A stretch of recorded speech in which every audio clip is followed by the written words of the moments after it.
Welcome back to the show. Today I will be flying solo because I have some topics that I really wanted to get out of my chest and share what I think about certain things that are happening recently. And there are some things that are kind of concerning, and I don't know what to think about those things yet, but I just wanted to cover some of those topics. And I have some interviews that I have scheduled for the next few weeks. And one of them is going to be Atlantis. So I'm super excited about that. I remember I watched a few videos on YouTube about Atlantis, and I find the story very fascinating. And there are some theories that seem to be quite compelling, and I don't know what to think about those either.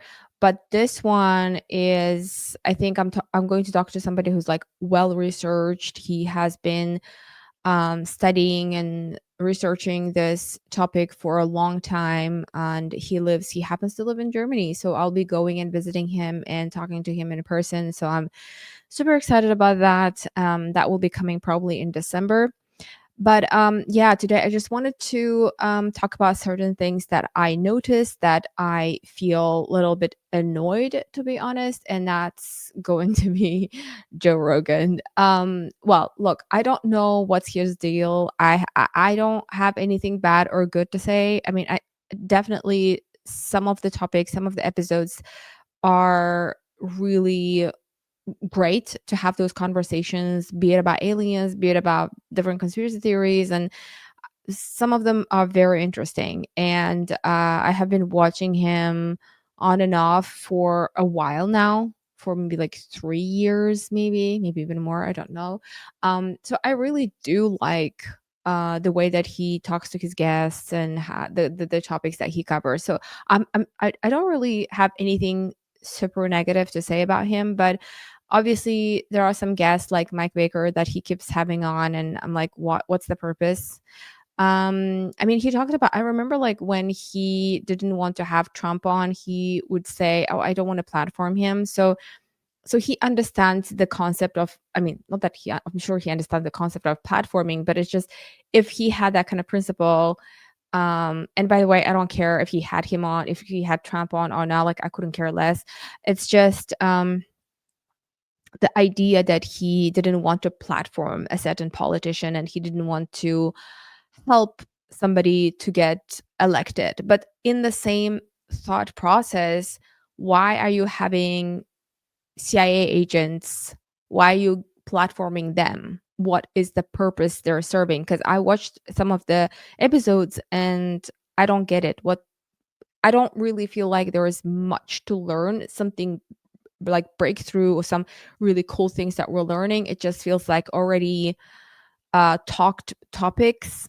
And so I don't get it. But what I didn't like, what I heard recently, was several times with different guests, he talks about AI, how AI music is great, that it's his favorite, which is fine. Like, if you find AI music and the videos great and the quality is great, I mean, sure, it's I guess it's just a taste. And if you find it really impressive, then obviously it's your right to talk about it.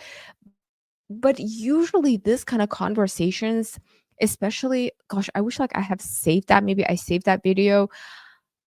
There's one time he says something like, well, it's too late. Like, there's nothing we can do about it. AI is going to just take over everything. There's nothing we can do about it. And he keeps saying it. I think at least he said it 3 times.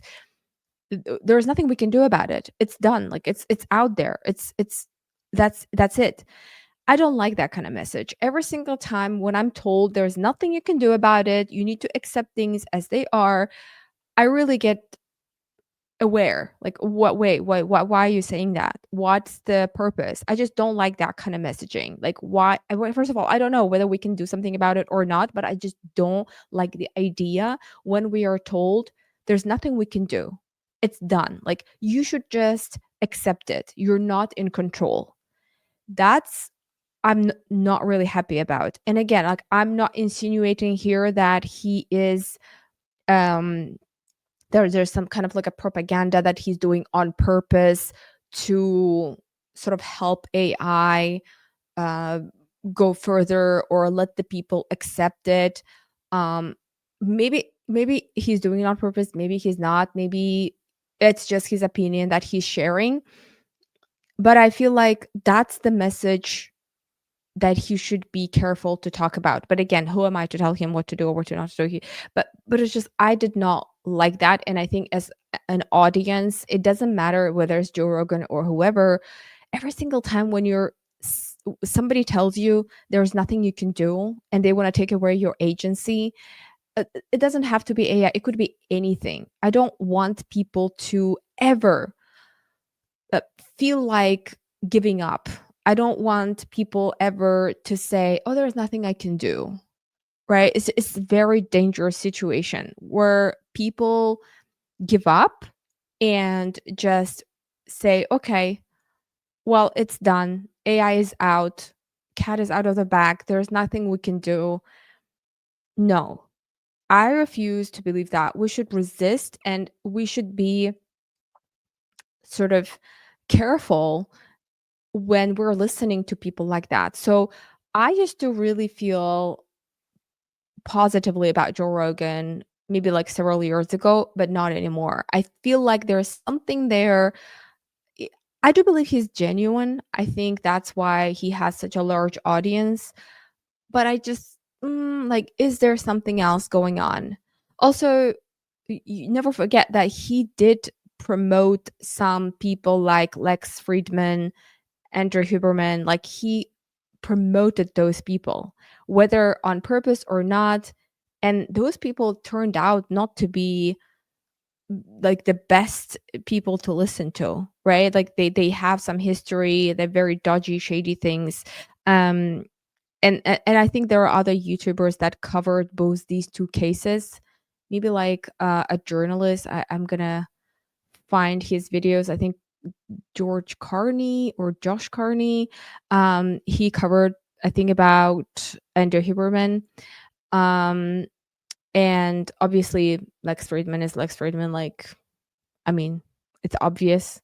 So, yeah, I would be very careful listening to Joe Rogan, but at the same time, he does have some great guests that have some really good content. Um, so yeah, another thing that really bothers me has been bothering me for a while is chemtrails. Bear with me. If you don't believe in chemtrails, that's fine. But at the same time, I really ask you to use common sense, right? It's just, I heard somebody saying when I posted on X some um, photos of chemtrails that I took myself, they were like, well, maybe those are old contrails. But then listen to what you're saying. Like how can a like old contrail? What does that even mean? Like the whole purpose of condensate, is it condensation? Am I pronouncing it correctly? How can a contrail just linger around kind of like a cloud, right? How can it like some parts of it can dissipate and then some parts it just like linger around and stay there? How is it possible? You can clearly see a contrail. The contrails are still a thing, by the way. Like chemtrails didn't completely replace them. There some airplanes do not have chemtrails. So you still have contrails in the sky sometimes that you can see. So you okay, that's a contrail. Some airplanes do not leave anything, and that's completely okay depending on the height, how high, depending on the elevation. Some contrails, there are sometimes no contrails, but chemtrails are a thing. And I guess my question is, why are we denying? Why wouldn't a government come out and say, yes, we are using certain chemicals and this is the purpose. That's why we're doing it. At this point, like there's no, if you're denying it, I get frustrated sometimes because it's so obvious. They're obvious. I'm not saying they're trying to poison us because I don't know. I don't know what they are. I just want to give them benefit of the doubt because on one hand, I'm like, are they trying to block the sun because of, we hear about like solar flares? Are they trying to prevent power grid like a shutdown, like because solar flares can take out power grid and then we will not have an electricity and then it can lead to chaos. Like I don't know what happened in Spain, but recently in Spain power grid was down for several hours and it led to massive chaos. I don't know why exactly it happened. I think they said some sort of like a hack happened, but I don't think it was necessarily like proven to be a hack. Um, so I'm thinking, are they trying to block the sun? Because it's obviously blocking something. And I think it's blocking the sun because 2 days ago, over the sky of Berlin, we had like a we were supposed to have like blue sky. At this time of the year, we rarely have a blue sky because it gets really gray and dull here in Berlin. But we had a sunny, no cloud day. And from early on in the morning, this just the airplanes started leaving all sorts of chemtrails, and the sky was covered with chemtrails from all over, from all different angles. And if we had not have chemtrails, the I would have been able to see like a blue sky. But because we had chemtrails, it was like a whale. It was like not a cloud, but it was because those chemtrails they expand and they just leave a weird kind of like a foamy looking whale. So the whole sky was covered with that. There was still sunshine coming through, but it was not like clear blue sky and a sunny day. The sky was covered with a whale. So I'm thinking, could it be that they're trying to prevent a solar flare, right? Um, but on the other hand, is there something else going on? Um, I another thing that's coming to my mind is, are they trying to reduce the supply of food? Because we need sun for everything, for grains, vegetables, and fruits. And if there's no sun, then we cannot have agriculture working as it should. So could it be that they're reducing the amount of trying to reduce the amount of food? Because we see definitely they're coming after farmers. It's no surprise at this point. It should not come as something new. They're coming after farmers. They're taking away the land. They're trying to tax land, and they're coming after cows and poisoning them with Bovaer, all sorts of like coming up with everything to reduce to reduce access to healthy food. And look, I grew up in Uzbekistan. Uzbekistan has the most one of the most sunny days. We have I don't know how to formulate this, but there's like the largest amount of days with sunny days, right? So we have a lot of really delicious foods, like fruits and vegetables. And it's really difficult to go hungry in Uzbekistan because of that. Even though during the war, we had a lot of migration because it was relatively easier to survive in those lands because there was a lot of sun, so people could grow food and not starve. um so but if you block the sun, then you don't have any foods and any food you can't produce, so you have to resort to all those ultra processed food that is produced by in factories, and God knows what those things have. Like sometimes, even if I read the ingredients and ingredients are fine, they seem to be like good ingredients, and then I see this recall. They recall, and then they say, "Oh, we are recalling this product because it might contain something harmful," and I'm like, where did this come from? Like if you read the ingredient, In which exact ingredient is this harmful chemical is? Where is this coming from? Right? So even if you read the ingredients, you don't get the whole picture. There are things in our food and in processed food, there are things. I'm not saying that fruits and vegetables do not have pesticides. They do. But there is a big difference between what is like an actual food and what is a non-food. Whatever is in packaging is not a food. But what you see with your own eyes, it's a food. And whatever the food we're getting right now in Europe, it tastes horrible. The um tomatoes, they're not edible. You can't eat those tomatoes. Like I grew up eating the most delicious tomatoes, and if you cannot eat a tomato with just a salt and enjoy and savor it, it's not a tomato. I cannot eat tomatoes here because they're even the organic ones. There's something wrong with them. They're very rubbery and they're all green inside, and they're you can't just eat them. Barely, because there is no sun, because you don't have enough worms to for the fruits and vegetables to ripen. I don't know what's the correct verb here. Um, so yeah, I think there's something going on there. And now we have Danish farmers coming out and saying their cows are collapsing after they've been forced to feed their cows Bovaer. And again, my question is, why are we doing that? If you believe that Bovaer is needed because of global warming, then I would really urge you to listen to other experts and scientists. Because there are some scientists, yeah, they're censored. It's not easy in this day and age to actually come out with a truth that doesn't serve the narrative that they're trying to push. I have talked to Dr. Linson, and I love that episode. I'll link it in the description. I definitely think it's worth the watch.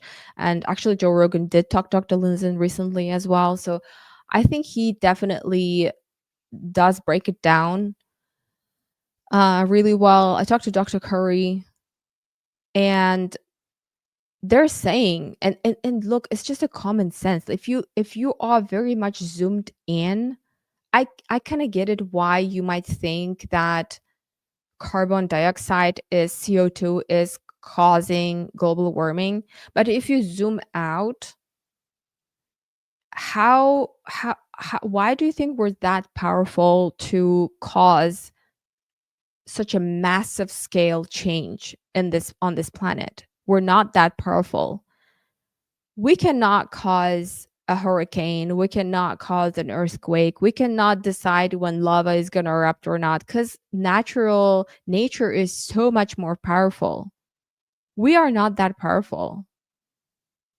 It's a good thing on one hand that we cannot cause such a big difference to melt all the ice. I'm not saying we're not contributing. We are definitely, there is a contribution, but it's not that significant. And it does definitely doesn't mean that we should be feeding cows toxic poison to reduce their natural gas release so that it doesn't lead to global warming. The whole thing makes no sense, and yet we are told that's what we should be doing.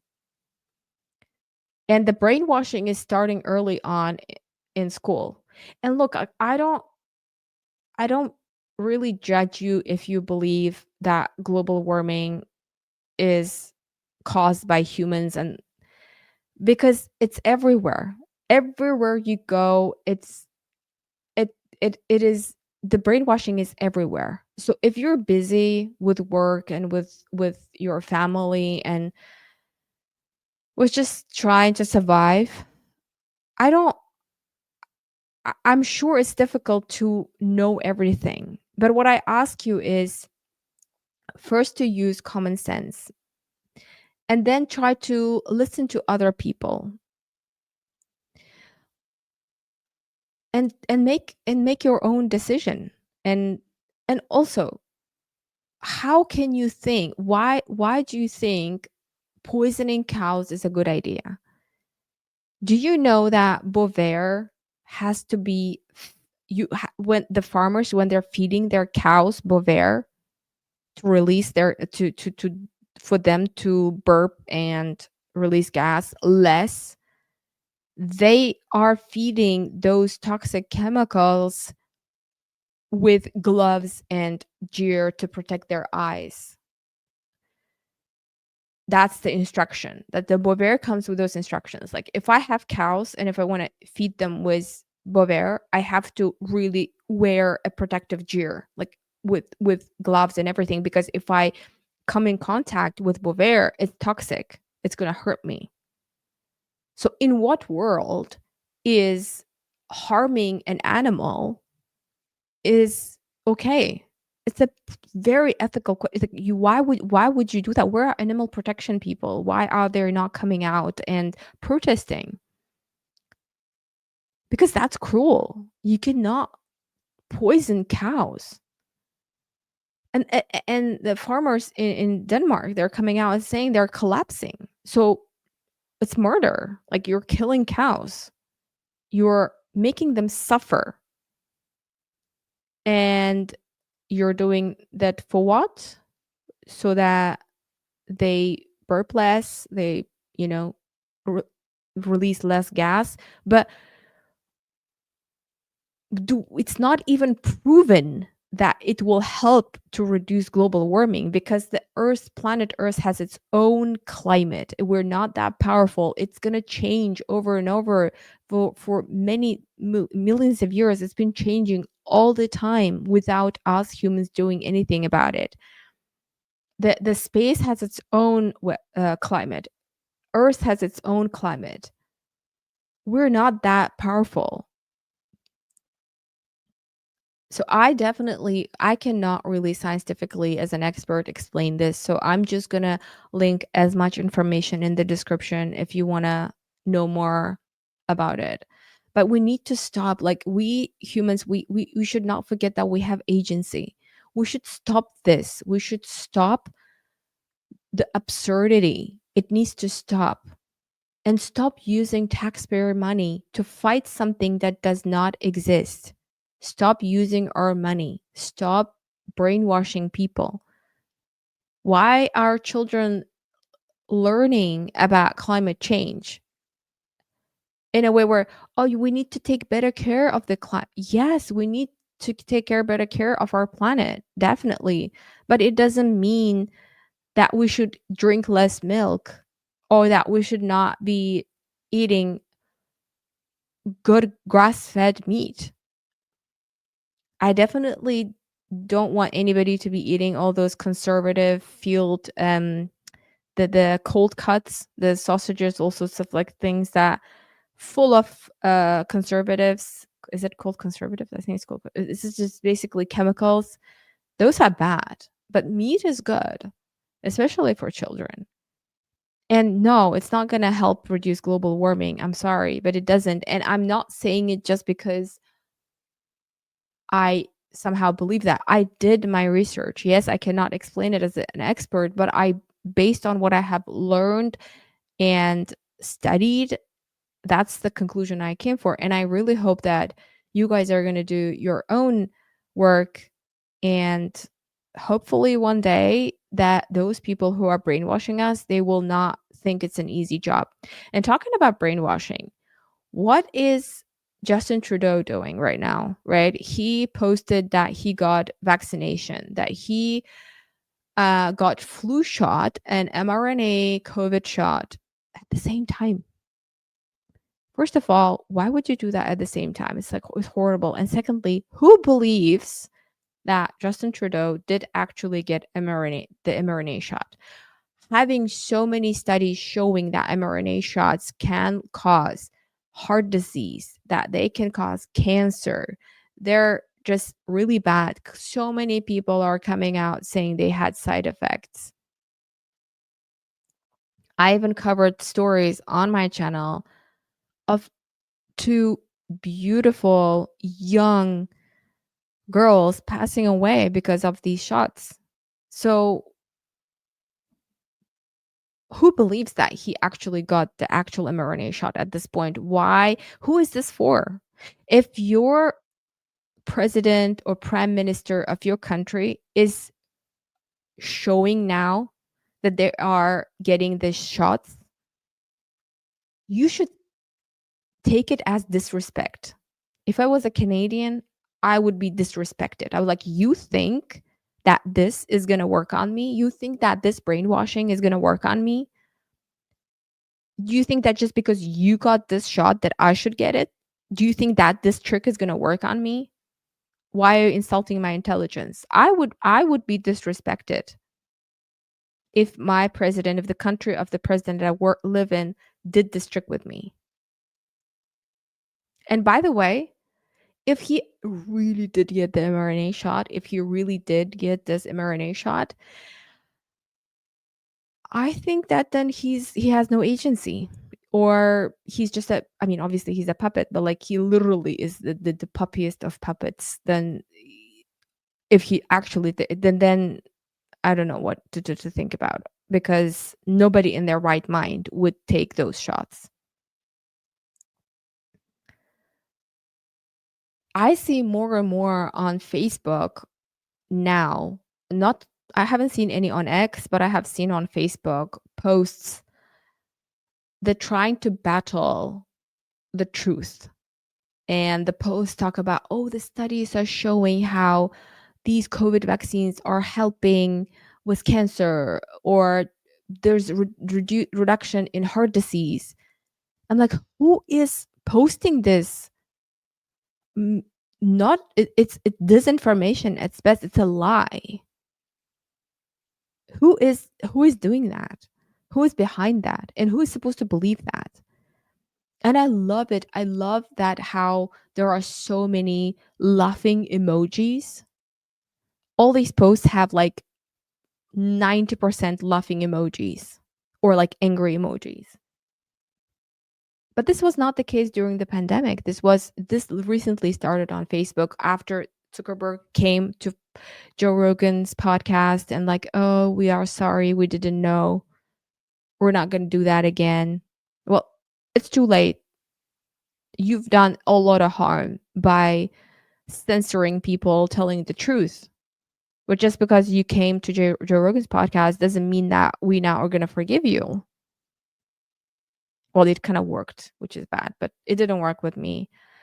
After that, people started feeling more courageous to talk about the adverse effects of the vaccines.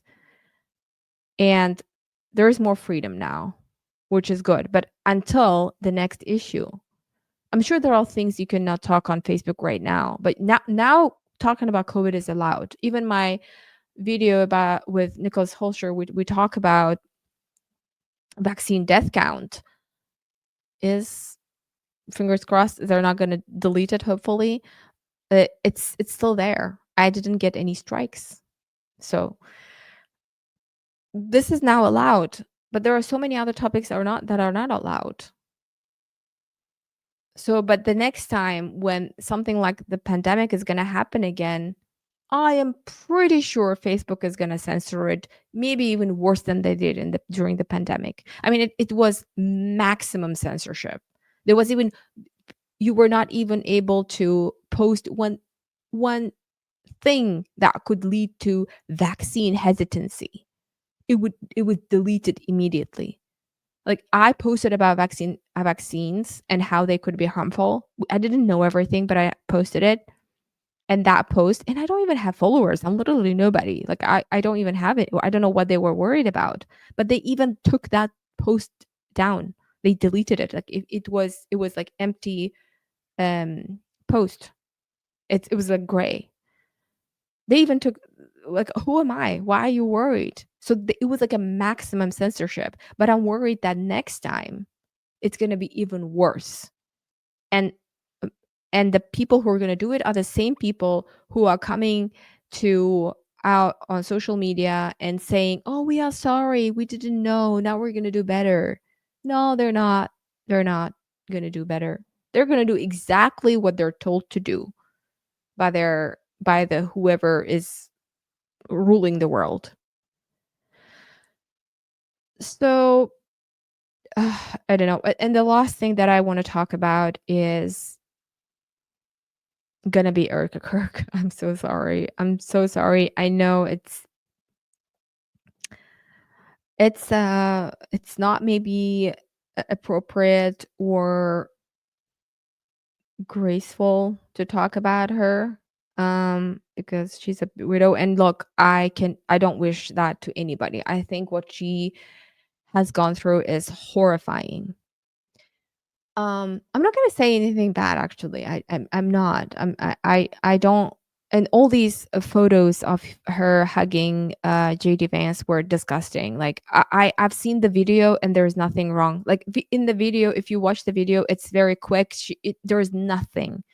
But when you make a photo, you can make a photo of anybody in a certain motion and it's gonna look ew. Like have you ever like when you're talking when you have a meeting or something and then the frame freezes and you look awful like and it's one of those things like if you make a photo of some action it's gonna look so much worse than it is. It's one of those cases. It was the whole thing was disgusting. That photo w- circulating on X and everybody commenting disgusting things. I don't believe there was anything there. It was very quick hug. If you just need to watch the video. That's the whole thing. Like that's the thing. Do not let yourself to be brainwashed even by little things like that. This is exact way how they do it. They post a photo, it looks one way, and then you already think, "Oh my god, they're sleeping together." And then if you watch the video, it's like it's just a quick hug. It's okay. It's yeah, it's not the way people hug normally. It's weird. But it didn't look like there was anything. If you would watch the video, you would be like, yeah, there's nothing there. Um, but what I'm gonna say is, and I don't know if it's in everybody's mind. Is everybody thinking the same way or not? I don't know, but I'm just gonna share where my thoughts are. Charlie Kirk was very young, very young. His death was abrupt. It was just like very abrupt. Okay. When somebody dies when they're older or they've been sick for a while, and then they pass away, it still is going to be horrific loss and you're still going to feel you lost part of yourself. You're still going to grieve and it's going to be bad.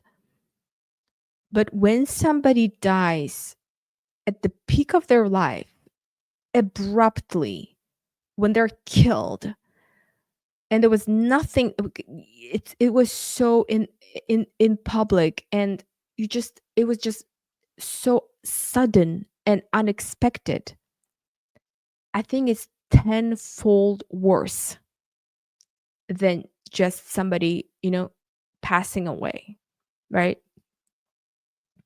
Even for me, like I didn't know who he was. I saw him once or twice, but I didn't even follow. I don't know. But even to me, I was like, whoa, this guy was young. He was so at the peak of his career and he was powerful and he was just doing so well. And it looked like he was like really good person.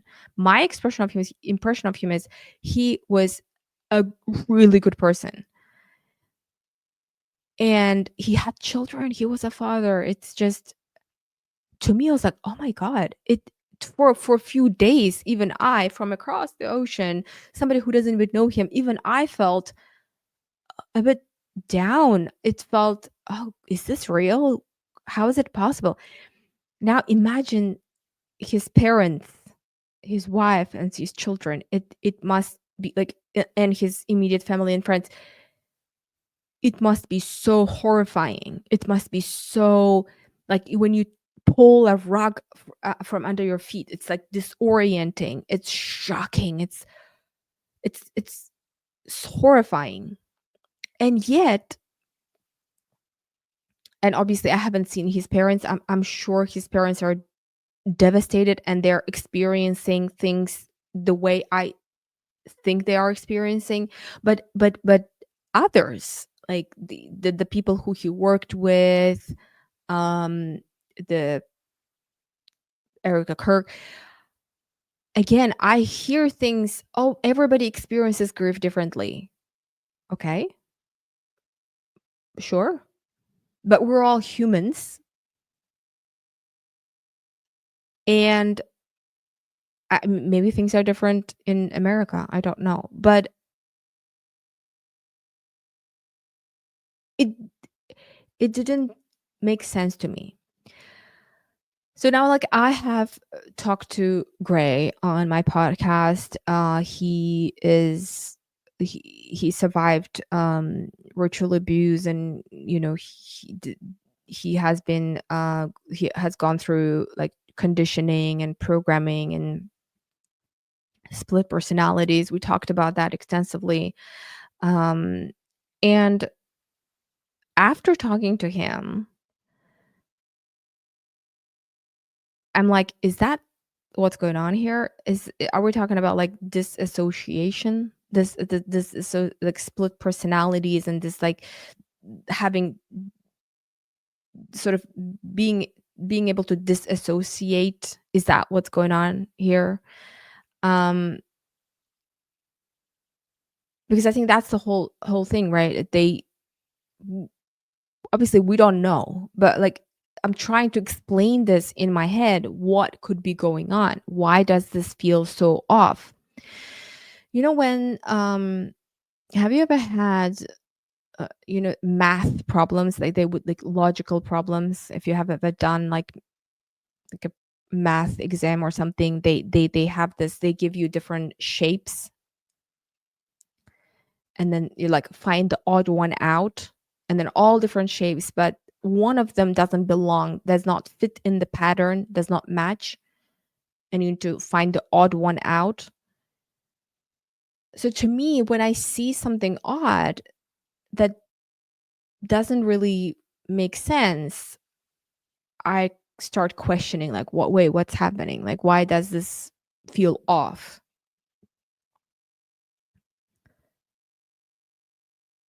So I'm trying to explain to myself, it could be that maybe it's something that I talked to Gray about. This is one of those situations where somebody had gone through like conditioning, and it could be that now,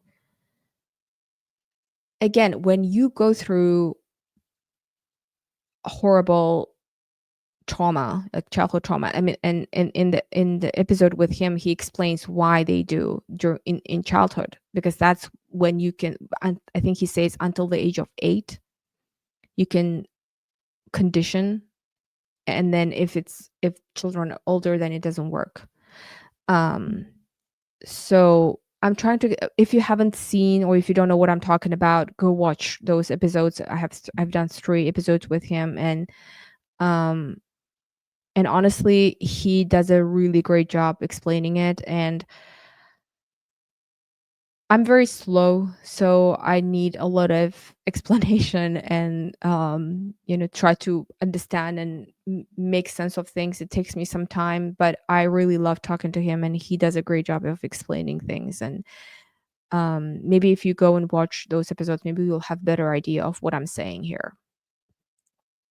Another thing that came to my mind is, could it be that she has not come to terms that he's gone? Because as I said, it was very abrupt. When you lose somebody abruptly, you're not you just you will not be able to come to terms with the fact that the person is not there anymore. It You have not caught up with time. It feels like things are happening in front of you and you're falling behind.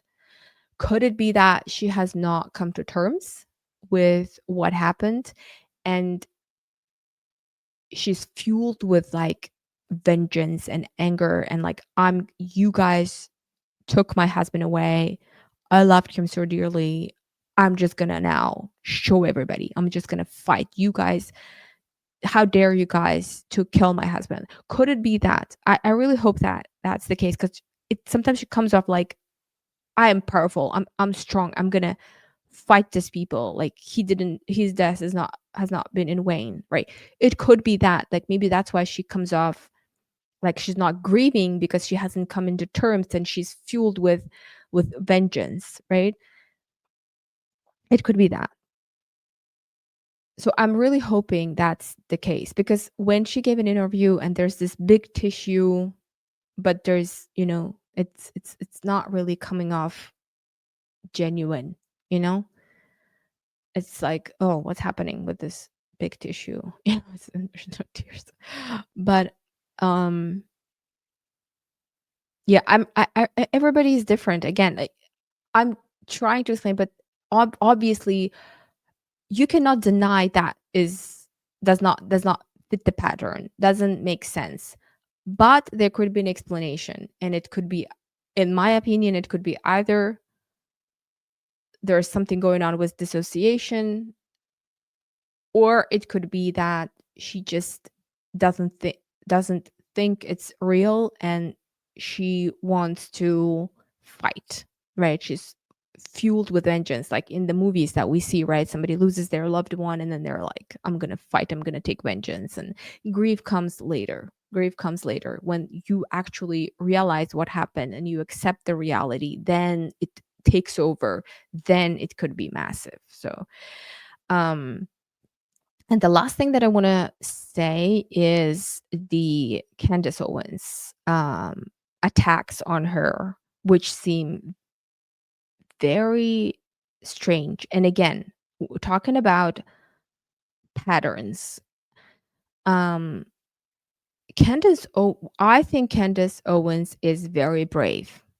And if you are somebody who thinks that she is crazy, or she is whatever the adjectives are there, just please do me a favor and go watch her episodes. Even if you feel disgusted, even if you feel um like you're committing a sin, just do it. Just do me a favor. Just watch her shows, because that's literally what happened to me. Because brainwashing works very subtly, all right? It happens very subtly. I remember the same thing happened to me with Alexey Navalny. Okay. I was not really into politics at all. I didn't even have time to watch news or anything like that. I was just not interested. I had a great social life. I had friends and work, and I loved, and I just didn't know what was going on in the world. Um and I remember, somehow, without my own knowledge, I formed an opinion about Alexei Navalny, and my opinion was that he was crazy. He's just this insane person. He's just like insane. He's just this somebody who causes chaos, and he's just like, ugh, like he's just not worth of anybody's time. He's just like a, yeah, yucky person. That kind of opinion. I formed that opinion. I don't know how, but that opinion was formed. Now in retrospect, I'm like, how did I didn't even know who he was. I never saw him, and I didn't know how he looked. I didn't know how he looked. And I know how it happened. I remember we used to go and visit a family member every week or every other week. And when we were having dinner, there was TV on, and they would just listen. It was just like a background noise. I never sat down and watched anything on TV, but it was in the background. But we would be just having dinner and talking, but the TV would be on, and they used to watch this main Russian channel. I think it's called Первый or something. It's like a main channel, and Russian propaganda is like it's a force. It's very serious. I mean, just like everybody are. I mean, if you think you don't have propaganda, you have like a major propaganda from. But in Russia, it's also they're very serious about that.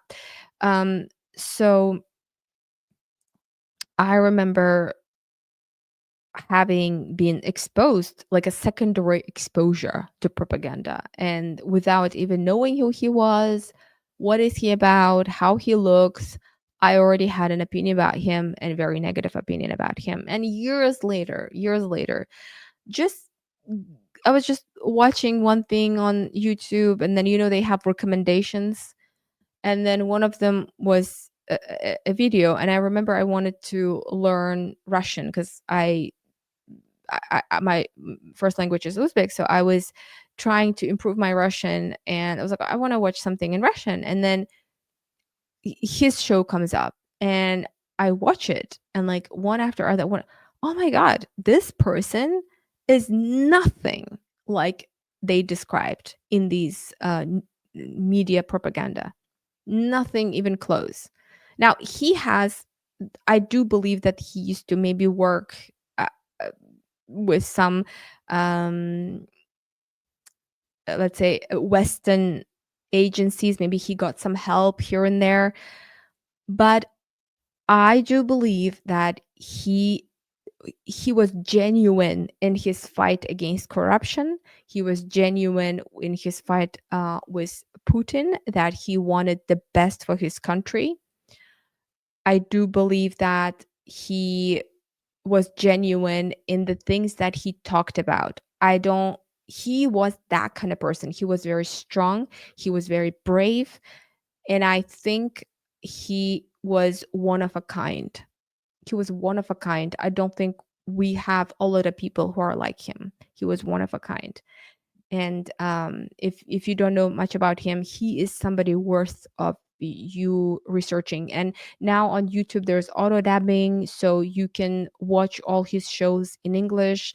He's very charismatic, he's very funny, and totally recommend, for if you don't know who he is, to get to know him. He was a one kind of a person. What's the saying? One kind of a person, I don't know how to say it. Anyways, he was rare, he was the rare kind of person, and he deserves people to know about him. um so I think that brainwashing can happen very subtly, but the propaganda against Candace Owens is massive. um and honestly, whether she's a controller position or not, if you watch her episodes and you watch them openly, and if you're neutral, you will understand that she is genuine. I do believe that she wants the truth. She hates lies, and she's very brave. She's brave. I recently have seen somebody say, "Oh, like she didn't even the work, that investigation about Brigitte Macron was not even her work. She just took somebody else's work." And I thought, "Oh my god, why are you discounting her efforts to bring this to public, to bring this issue to light?" Because I am pretty sure, I don't know, well, maybe I'm wrong, but I'm pretty sure that Xavier Pressard and other journalists who investigated, Xavier Pressard wrote a book. They risked their life, their career, to talk about this. They are grateful to Candace Owens because before she talked about it, before she risked her own career, her own reputation, this nobody was talking about Brigitte Macron. Maybe there in France here and there, but what she did was she made this huge. She made this worldwide. So it's so unfair when people discount her and her efforts and say, "Oh, she just took somebody else's work." Nobody, like I don't know anybody who would be that brave to take on this and make it public. So I think like everybody, especially French people or uh should be very grateful that she did that. I don't really care about like her investigations about like Harvey Weinstein or about these like actresses. I couldn't care less. Like it's blah. I don't care. I mean, if she's doing it, I think it's maybe interesting to Americans, but like for the rest of us, I don't care. But what she's doing now and telling the truth, I'm really glad that there's somebody like her. Even if she's a controller position, I am glad that there is somebody like her who's telling the truth, who's after truth, and who's brave and who's not going to cave, who's not afraid of people ridiculing her, criticizing her, trying to shut her up. I'm glad that we have people. We need more people like her. So, what I have noticed is after Charlie Kirk's assassination, and she, because she was very good friends with Charlie Kirk, she started talking about this, right? And what I've noticed is there were some content makers who started behaving odd. I have been watching, well, I'm going to talk about two of YouTubers that I use. I'm going to continue watching them. I have been watching them for a while. One of them I have been what I'm going to say Ashton Forbes. I have been watching him when since he was very small. Like he didn't even have many followers. He just started his investigation into MH370. um and I did interview him as well. I love talking to him. He was great. And I still do. I will continue watching his content because he does great explaining physics. He has this talent to break down things. He's amazing at, just bringing very difficult topics and explaining them in layman's terms. And I think he's very smart. And there's another YouTuber, and I also have been watching her, not as long as Ashton Forbes, but I've been watching her for a while. And she did share some of her life stories. She does commentary also. And I am familiar with both of their, uh, how they think. I became familiar with their thought patterns, with how they approach different topics, how they broke down different events, how they, um, what kind of conclusions they made about certain things. But their behavior regarding Candace Owens was way out of their norm. Their behavior is too, not just exaggeration, it's completely like, imagine a graph, right? And Ashton Forbes was always a little bit, like a spoiled brat kind of, I don't know how to explain, kind of character. So it's a normal behavior for him to whine and say weird, like being attacking. It's normal. I'm not talking about that, but just like the way that he came after Candace Owens is way out of ordinary, like odd behavior. As I said, like when you have like shapes and you need to find an odd one out, their behavior is odd one out. If you see a graph like goes like this and then like boom and then just go, that's it. Like it's just like a somehow out of the character for them. Not out of character. It's weird. This lady, that YouTuber that I'm talking about, she deleted her best performing video where she references Candace Owens. She doesn't say anything good about Candace Owens. She doesn't say anything bad about Candace Owens. She just references her work when she's talking about Brigitte Macron. That's it. That's it. She deletes her best before the video that brings her the most money, because and then she apologizes to audience. I'm like, who are you apologizing to? Like she apologizes to audience that she talked about Candace Owens, like she used her, like her work, not her work, but she did mention her in her video, I was flabbergasted. I was like, "What are you even doing? It makes no sense." So when I see such behavior, I don't know what to think. I'm like, "What is going on with these people? Why are you behaving that way? It's so unnecessary. It's why?" And again, these people, I only watch people who I find brave and smart, and I admire in some way, and I watch them because there's a reason why I chose to watch their content, and their behavior makes no sense to me. Again, it's okay if you think that she is wrong, but your behavior is such an exaggeration. It feels like, is somebody threatening to kill you? Then I can justify. Then I'm like, oh, okay, I get it.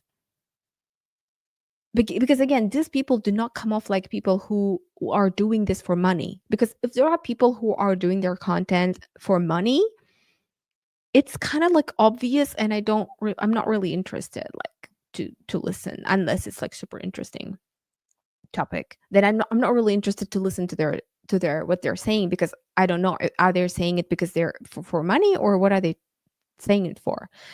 But these people didn't come off like somebody who would say things for money. So I don't think they're doing it for money. I don't think that that's the character. I don't think that's their character. I don't know. Maybe I'm wrong. Maybe I'm wrong about maybe Ashton Forbes would do for money, but this lady that I think she has some integrity. I don't think she would delete her best performing video where she doesn't even praise Candace Owens, but she just references her because of money. Because she seems to be somebody who has principles, and she seems to be smart enough not to be brainwashed. That's why I'm really confused. Like, I swear I don't know what's happening, but very odd behavior. Very odd. Very odd behavior. So anyway, that's all I want to say, and hopefully next time we will be talking about some really interesting topics. um Actually, don't know who I have next, but whoever is going to be my next guest, I'm sure it's going to be really interesting. So, looking forward to that. Bye.